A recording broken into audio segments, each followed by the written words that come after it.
warahmatullahi wabarakatuh. Apa kabar semuanya? Baik. Baik, sebelum mulai pelajaran kita berdoa terlebih dahulu. Berdoa menurut agama masing-masing. Berdoa mulai.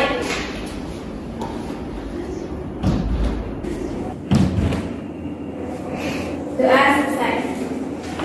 Adakah hari ini teman-teman kalian yang tidak masuk? Ada. Siapa? Aureza, Rosalia, Nama apa mereka? Sakir, Isin. Semoga cepat sembuh ya mereka. Amin. Sebelumnya kita belajar mengenai struktur cerpen. Dan sekarang kita akan belajar mengenai teks anekdot. Ada yang tahu teks anekdot itu apa? Tidak. Belum tahu?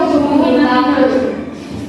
Anekdot adalah cerita yang terdiri atas rangkaian kalimat-kalimat lucu berdasarkan Kamus Besar Bahasa Indonesia atau KBBI. Teks anekdot adalah cerita singkat yang menarik karena lucu dan menegaskan, biasanya mengenai orang penting atau terkenal dan berdasarkan kejadian yang sebenarnya.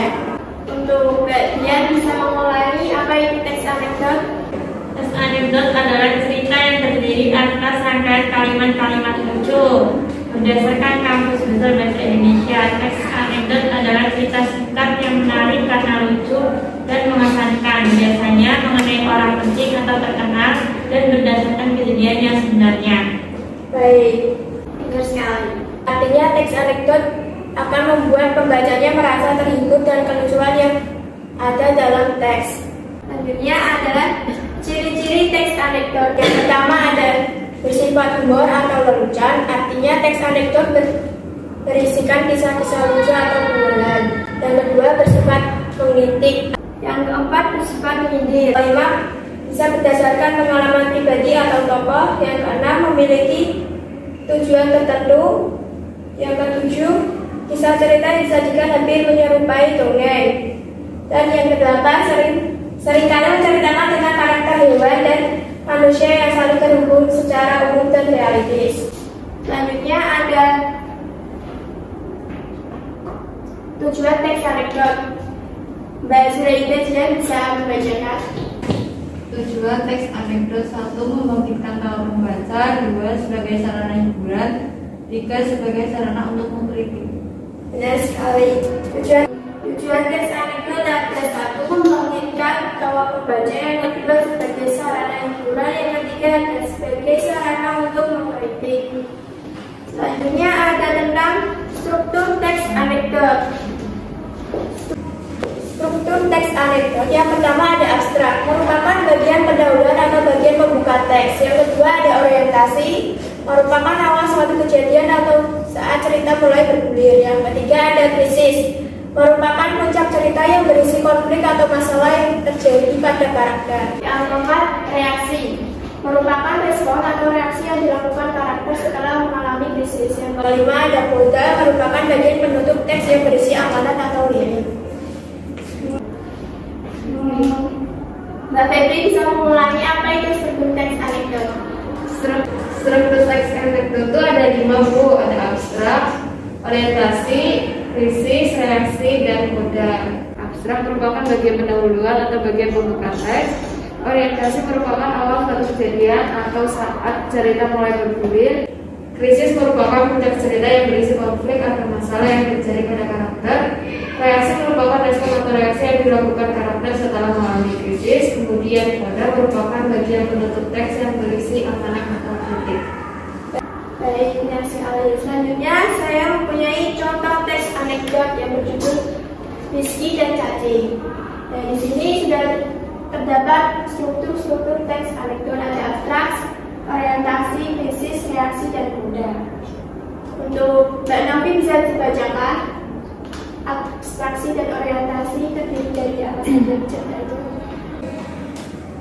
Yang pertama, abstraksi terdiri dari seorang guru berijazah IPS yang baru saja diterima mengajar di sebuah sekolah menengah pertama. Lantaran di sekolah tersebut membutuhkan guru IPA, mau tidak mau Broto harus mengajar mata pelajaran IPA. Yang kedua, orientasi. Pertama masuk, materi yang diajarkan tentang pengarahan zat adiktif terhadap tubuh manusia. Broto mengajak siswa-siswinya melakukan percobaan dengan menggunakan whisky dan cacing. Dan selanjutnya ada krisis, reaksi, dan kode. Untuk Mbak Sofia bisa membacakan krisis, reaksi, dan kode.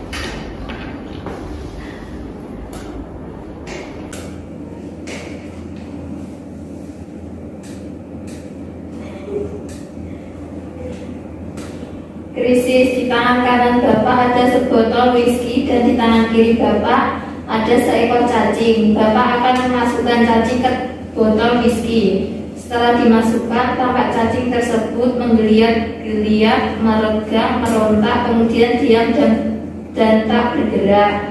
Reaksi yaitu lalu si Broto bertanya kepada siswi-siswinya, siapa yang bisa menyimpulkan pengamatan tentang whisky dan cacing yang baru saja kita saksikan? Kode yaitu setelah beberapa lama ada seorang siswa yang mengacungkan tangan dan menjawab, Pak, menurut saya karena whisky dapat membunuh cacing, jadi bila kita meminum whisky, cacing yang ada di perut kita akan mati. Oke, terima kasih Mbak Sofia. Selanjutnya saya mempunyai contoh teks anekdot untuk dianalisis menurut struktur teks anekdot. Saya akan membagi kelompok yang pertama, kelompok 1 dan kelompok 2. Satu kelompok terdiri 3 anggota. Kelompok 1 terdiri Dian, Sofia, dan Novi. Kelompok 2 terdiri dari Febri, Frida, sama Mbak Maria.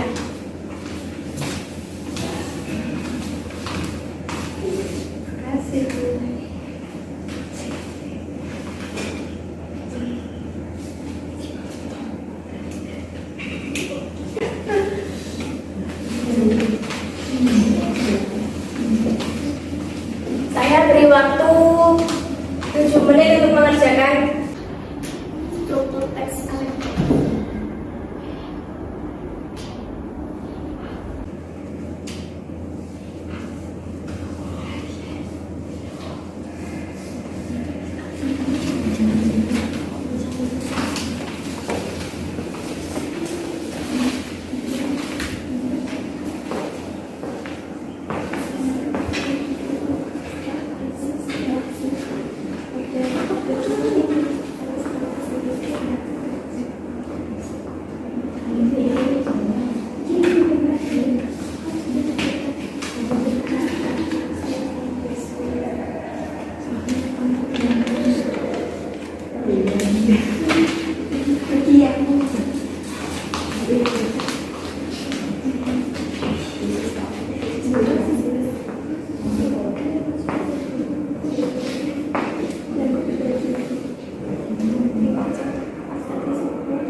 Apakah diskusinya sudah selesai? Sudah, Bu. Sudah.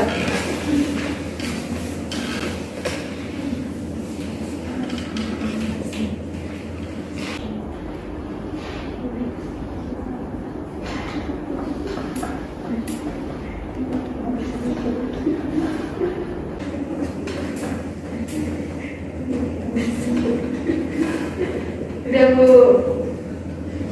Udah. Ayo. Untuk kelompok 1 bisa membacakan struktur-struktur yang ada di cerita hukum peradilan. Hukum peradilan yang bagian abstraksi. Pada zaman dahulu ada seorang tukang pedati yang mengalami kecelakaan. Olehnya taksi, tukang pedati yang rajin dan tekun itu suatu pagi sedang melewati jembatan yang rapuh dan jatuh ke sungai. Selanjutnya yaitu ada krisis. Tukang pedati dan keluarganya tidak terima karena mendapat kerugian akibat jatuh dari jembatan itu, sehingga tukang pedati itu menuntut pihak yang terlibat dengan jembatan yang menjadi penyebab dia jatuh. Selanjutnya ada reaksi. Semua terdakwa, si pembuat jembatan, tukang kayu, penjual kayu, dan pembantu yang pertama saling melempar kesalahan, sehingga hakim kesulitan mengambil keputusan. Yang terakhir ada kode. Akhirnya si pembantu yang berbadan kurus, pendek dan punya uang dimasukkan ke penjara dan disita uangnya. Padahal ia tidak bersalah. Masyarakat setuju dengan keputusan hakim yang diambil secara sepihak dan masyarakat tampak menjawab adil. Baik, benar sekali. Di sini ada jawabannya yang berwarna merah ada abstraksi, yang berwarna biru ada orientasi, yang berwarna kuning ada krisis, yang berwarna hijau ada reaksi, dan yang berwarna hitam ada kuda. Selanjutnya ada contoh teks anekdot lagi yang berjudul kakek dan obat sakit kepala. Untuk kelompok 2 bisa mendiskusikan struktur-struktur yang ada pada teks anekdot kakek dan obat sakit kepala.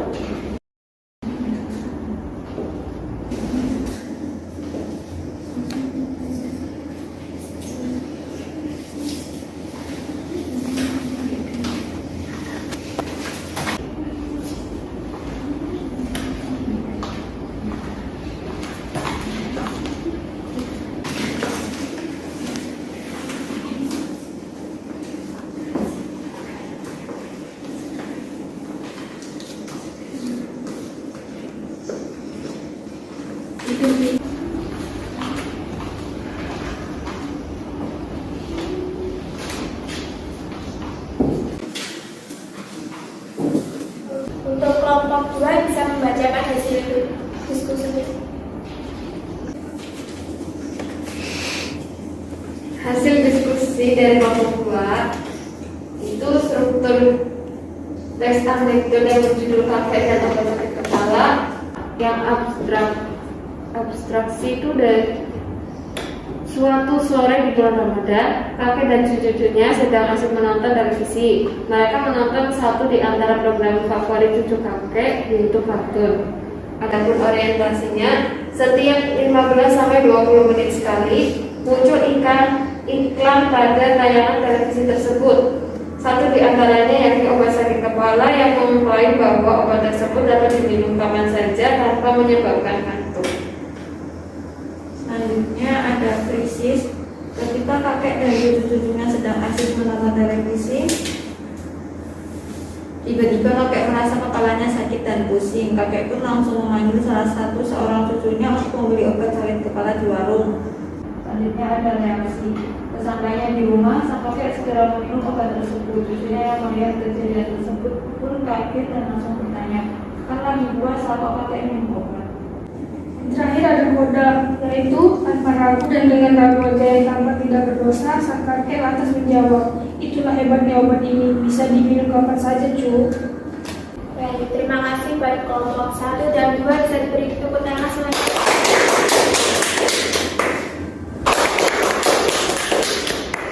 Oke, sebelumnya betul sekali. Yang pertama, yang berwarna merah ada abstraksi, yang berwarna kuning ada orientasi, yang berwarna biru ada krisis, yang berwarna hijau ada reaksi, berwarna hitam ada kuda.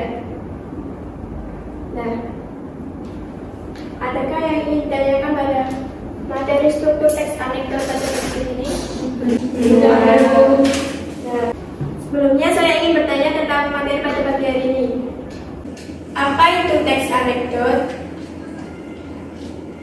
Untuk Mbak Maria bisa ulangi kembali teks anekdot itu apa? Teks anekdot adalah sebuah cerita yang terdiri atas rangkaian kalimat-kalimat lucu berdasarkan Kamus Besar Bahasa Indonesia. Teks anekdot adalah cerita singkat yang menarik karena lucu dan mengesankan, biasanya mengenai orang penting atau terkenal dan berdasarkan kejadian yang sebenarnya. Baik, benar sekali. Selanjutnya kita akan bertanya mengenai ciri-ciri teks anekdot. Untuk Mbak Sofia bisa diulang kembali apa itu ciri-ciri teks anekdot? Ciri-ciri teks anekdot yang pertama yaitu bersifat humor atau lelucon. Artinya teks anekdot berisikan kisah-kisah lucu atau bualan.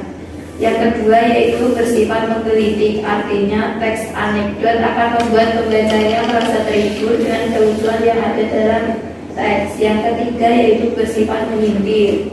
Yang keempat bisa berdasarkan pengalaman pribadi atau tokoh. Yang kelima memiliki tujuan tertentu. Yang keenam, kisah cerita yang disajikan hampir menyerupai dongeng. Yang terakhir yaitu seringkali menceritakan tentang karakter hewan dan manusia yang saling terhubung secara umum dan realistis.